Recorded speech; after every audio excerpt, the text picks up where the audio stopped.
7 নম্বর বিষয় হচ্ছে সূরা ফাতিহার বিষয়।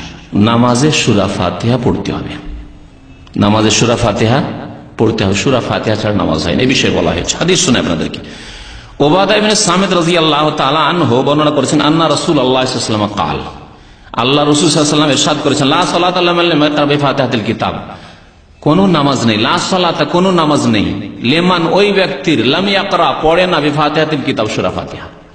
আলহামদুলিল্লাহি রাব্বিল আলামিন আর রহমানির রহিম মালিকি ইয়াউমিদ্দিন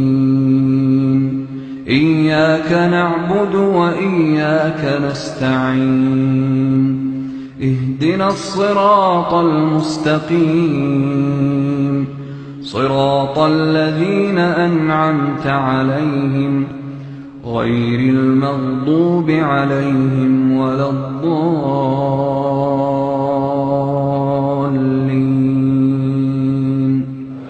আমিন। যে ব্যক্তি সূরা ফাতিহা পড়ে না তার নামাজ হয় না, এই হচ্ছে নবী সাল্লাল্লাহু আলাইহি ওয়াসাল্লাম হাদিস। হাদিস বুখারীতে রয়েছে, মুসলিমে, আবু দাউদে, নাসাঈ, তিরমিজি, ইবনে মাজাহ, আখরাজাহুল জামাআহ বলা হয় হাদিসটিকে।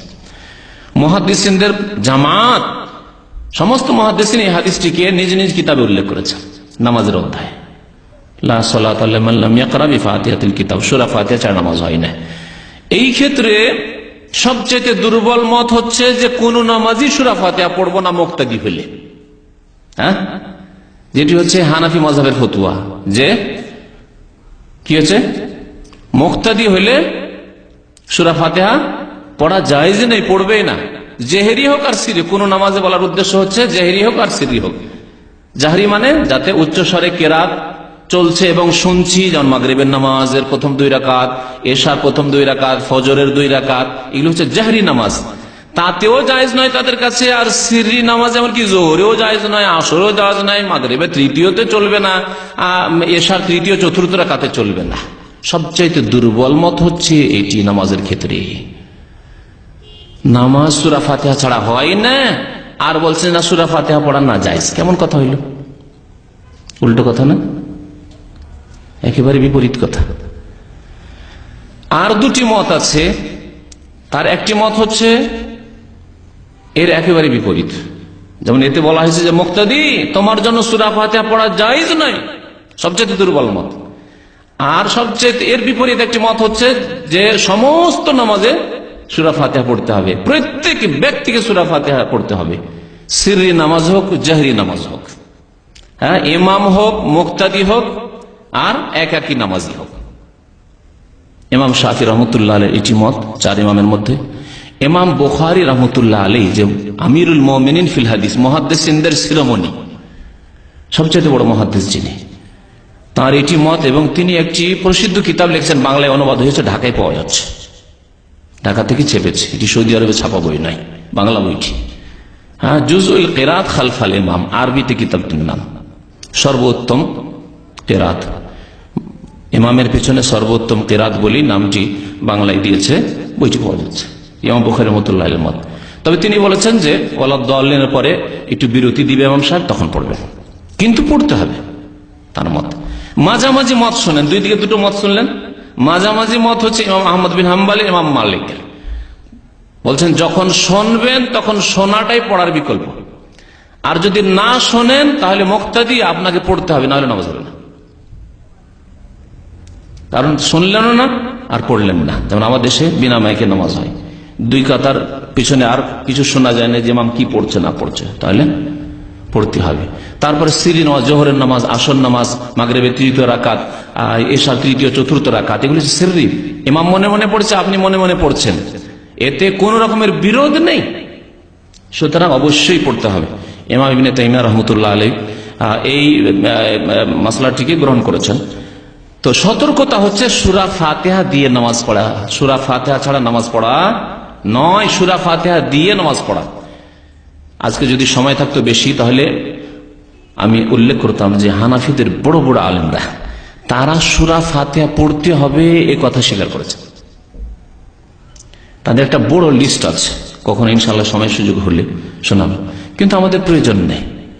এতটাই যথেষ্ট যে রাসূলুল্লাহ সাল্লাল্লাহু আলাইহি ওয়াসাল্লাম বলেছেন সূরা ফাতিহা ছাড়া নামাজ হয় না। আপনার নামাজের হেফাজত করতে চান কি চান না? অবশ্যই চান। সুতরাং সতর্কতা এতেই আছে যে আপনি সূরা ফাতিহা পড়বেন, সূরা ফাতিহা ছাড়া নামাজ পড়বেন না।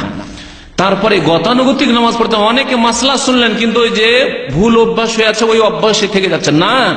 বেশ কিছুদিন স্মরণ করে করে আপনাকে সূরা ফাতিহা পড়তে হবে, যাতে করে আপনার সংশোধন হয়ে যায়। তো হাদিস শোনাচ্ছিলাম, আরো হাদিস শোনেন, বহু হাদিস রয়েছে, একটি হাদিস নয়। আবু হুরায়রা রাদিয়াল্লাহু তাআলা আনহু হাদিস বয়ান করছেন, মান সাল্লা সালাতান, যে ব্যক্তি নামাজ পড়লো, কোন নামাজ, সালাতান নাকেরা, যে ব্যক্তি কোন নামাজ পড়লো, সিরি নামাজ হোক, জেহরি নামাজ হোক, মুক্তাদি হোক আর ইমাম হোক, লাম ইয়াকরা ফিহা বিউম্মুল কোরআন, যাতে সূরা ফাতিহা পড়লেন, উম্মুল কোরআন পড়লেন, ফাহিয়া খেদাজুন, তা অসম্পূর্ণ। খেদাজ আরবি ভাষায় বলা হয় এমন গরু উটের বাচ্চাকে যা সম্পূর্ণ হওয়ার আগে মায়ের পেট থেকে নষ্ট হয়ে যায়, নষ্ট হয়ে যায়। অসম্পূর্ণ বাচ্চা যে নষ্ট হয়ে পড়ে যায়, 2 মাস 3 মাস 4 মাসের বাচ্চা, তাকে বলা খেদাজ বলতো। আরবি ভাষা আরবরা বলতো সেই যেমন আখদা জাতির নাকা, কারো স্ত্রীর পেট থেকে যদি অসম্পূর্ণ বাচ্চা নষ্ট হয়ে গেছে, কেবল আখদা জাতির নাকা, খেদাজুন। তাহলে ওই বাচ্চা কোনো কাজে আসবে?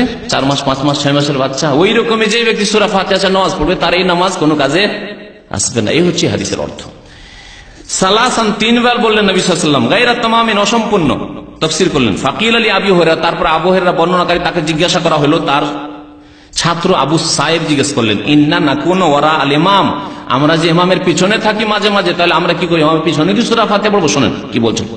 আবু হুরায়রা রাদিয়াল্লাহু তাআলা আনহু, যিনি 5000-এর বেশি হাদিস বর্ণনা করেছেন রাসূলুল্লাহ সাল্লাল্লাহু আলাইহি ওয়াসাল্লাম থেকে, সবচেয়ে বেশি সাহাবায়ে কেরামদের মধ্যে হাদিস তিনি মুখস্থ রেখেছিলেন, তিনি জবাব দিচ্ছেন। তাকে জিজ্ঞাসা করা হলে যে ইমামের পিছনে থাকলে আমরা কি করব, উত্তর দিচ্ছেন, ফাকালা ইকরা বিহা ফি নাফসিকা, ইকরা বিহা ফি নাফ, ইকরা বিহা, তা পড়ে নাও, মানে সূরা ফাতিহা পড়ে নাও, ফি নাফসিকা, তোমার মনে মনে, মনে মনে মানে উচ্চ স্বরে নাই, মনে মনে, আলহামদুলিল্লাহ, এই মনে মনে জবান হিলি সূরা ফাতিহা পড়ে নাও। এই ছিল সূরা ফাতিহার বিষয়। সূরা ফাতিহা সম্পর্কে আরেকটি হাদিস শোনেন, তিরমিজিতে রয়েছে, উবাদা বিন সামিতের হাদিস। একদিন ফজরের নামাজ পড়লেন রাসূলুল্লাহ সাল্লাল্লাহু আলাইহি ওয়াসাল্লাম, ফাসাকালাত আলাইহিল কিরাআত, কিরাআতটা যেন ভারী ভারী লাগলো, মনে হচ্ছে পিছনে কেউ কেউ পড়ছে, একটু জোরে জোরে পড়ছিল। ফালাম্মান সারাফা, সালাম ফিরলেন, বললেন, ইন্নী আরাকুম তাকরাউনা ওয়ারা ইমামিকুম, আমার মনে হচ্ছে যে তোমরা ইমামের পিছনে কিরাআত করো, সূরা পড়ো। কুলনা ইয়া রাসূলুল্লাহ, সাহাবারা বলে, হে আল্লাহর রাসূল, ই আল্লাহ, অবশ্যই আমরা সূরা পড়ি ইমামের পিছনে। নবী সাল্লাল্লাহু আলাইহি ওয়াসাল্লাম কি বলে, ফালা তাফআলু ইল্লা বিউম্মিল কোরআন, ইল্লা বিউম্মিল কোরআন, সূরা ফাতিহা ছাড়া আর কিছু পড়বে না। তাহলে সাহাবায়ে কেরামরা প্রথম দিকে হয়তো সূরা ফাতিহার সাথে অন্যান্য সূরাও পড়তেন, অথবা কেউ জোরে পড়েছেন, একজন পড়ছে আরেকজনের জোরে পড়ে, তো মনে হচ্ছে যে ভারী হয়ে যাচ্ছে, পড়তে পারছি না, এগোতে পারছি না, এরকম হয়। পরীক্ষা করে দেখলেন, একসাথে 2জন 3জন পড়লে পরে খুব বাধা সৃষ্টি হয়, এটাকে বলা হয়েছে যে ভারী মনে হচ্ছে। ফালা তাফআলু ইল্লা বিউম্মিল কোরআন, তোমরা সূরা ফাতিহা ছাড়া অন্য কোন সূরা পড়বে না, কারণ ফাইন্নাহু লা সালাতা লিমান লাম ইয়াকরা বিহা, কারণ যে ব্যক্তি সূরা ফাতিহা পড়ে না তার নামাজ হয় না। সূরা ফাতিহা পড়তে হবে। তিরমিজি।